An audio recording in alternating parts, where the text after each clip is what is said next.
तैयारी कैसी चल रही है। और शिक्षक भर्ती रेट का एग्जाम भी हो गया। आप कहोगे सर एग्जाम होने के बाद आप इतने दिन बाद कैसे, आपको प्रूफ नहीं मिले थे क्या? ऐसी बात नहीं है। आप देख लो एग्जाम के बाद, एग्जाम से अगले दिन से मेरे कंटिन्यू वीडियो आ रहे। साथ में तो वर्ल्ड ज्योग्राफी शुरू कर रखी थी मैंने, साथ में कल्चर शुरू कर रखी थी मैंने।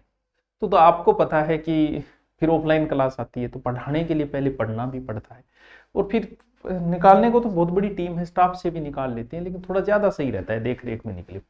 फिर वैसे तो नहीं डालते प्रूफ कि ठीक है हमारी किताब में आयो, हमारी किताब में आयो। किताबों में सब में से आता है, सारी किताबें ही अच्छी है, दुल्हन वही जो पिया मन भाई। बस किताब की, कई किताबों की लैंग्वेज अच्छी होती है तो बच्चे को प्रिय लग जाती है, कई किताबों के पेज अच्छे होते हैं, कुछ किताबों का कवर अच्छा होता है, और कुछ किताबों में मैटर अच्छा होता है। बाकी किताबें सारी ही अच्छी हैं, हर अध्यापक की बुक से प्रश्न आए हैं।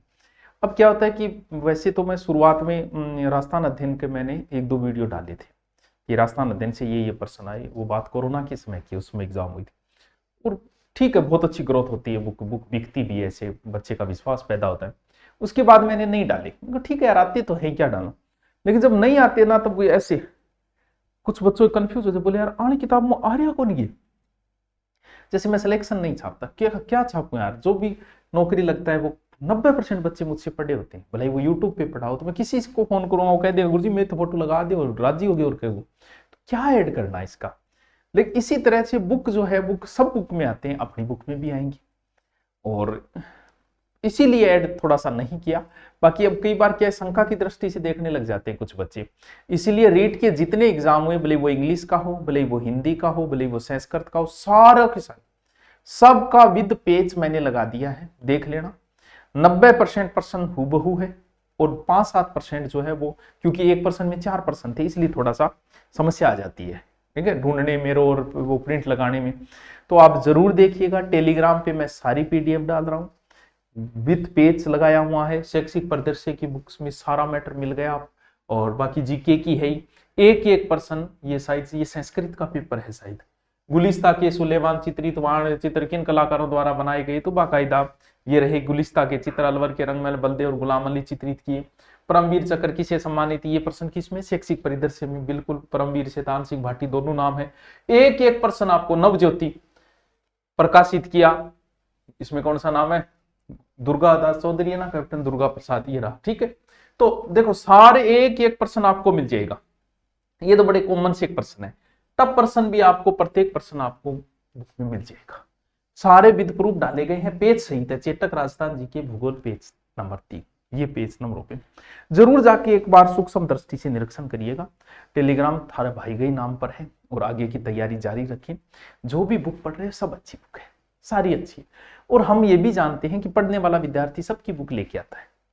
हम भी जब पढ़ते थे तो भी हर किसी की लाते थे, 4 बुक मार्केट में होती, चारों ले आते, भले ही उसमें पढ़ते 2 थे, लेकिन 2 फिर भी ले आते थे। तो ये तो एक स्वाभाविक क्रिया है कि बच्चा जो पढ़ेगा वो इधर से उधर से इधर से हर जगह से मैट्रिक हटा। लेकिन फिर भी मैं ये कहूंगा कि आप अपने नोट्स बनाओ, नोट्सों के बाद जो मैटर बचता है अपनी गाइड में देखो, कोई मैटर बचता है उसको लिखो एक्स्ट्रा, इससे बेहतर और कुछ नहीं है। वैसे कोई अंत नहीं है, अगर वो पूछने पे आ गया, तुम्हें फंसाने पे आ गया तो फंसाएगा वो, क्योंकि एग्जामिनर आपसे 2 कदम आगे चलता है, तो उसे पता है आप क्या पढ़ रहे हो, क्या नहीं पढ़ रहे हो, कौन सा प्रश्न इतना डीप है, कौन सा डीप नहीं है, वो उस पर डिपेंड है। लेकिन अमूमन लोगों को जो क्वेश्चन आए वो क्वेश्चन हमारा गलत नहीं होना चाहिए, बस ये हमेशा ध्यान रखें। आप बढ़िया नोट्स तैयार करो, अभी 2nd ग्रेड की भर्ती आएगी, फर्स्ट ग्रेड की आएगी, बुक कोई बुक ले आओ, और हमें पता है मुझसे पढ़ रहे हो, मेरी भी लेके आओगे, कहने की जरूरत नहीं होती है। लेकिन अब ऐसा ही कि एग्जाम है तो ज्यादा से ज्यादा ऑब्जेक्टिव निकालो।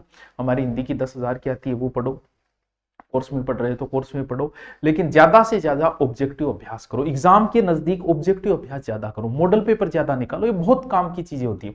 बच्चा पढ़ता बहुत है, दिन रात एक कर देता है, लेकिन ऑब्जेक्टिव अभ्यास नहीं करता, और वहां पे जाके आपको ऑब्जेक्टिव दिया जाएगा। इसीलिए ऑब्जेक्टिव अभ्यास अति महत्वपूर्ण है।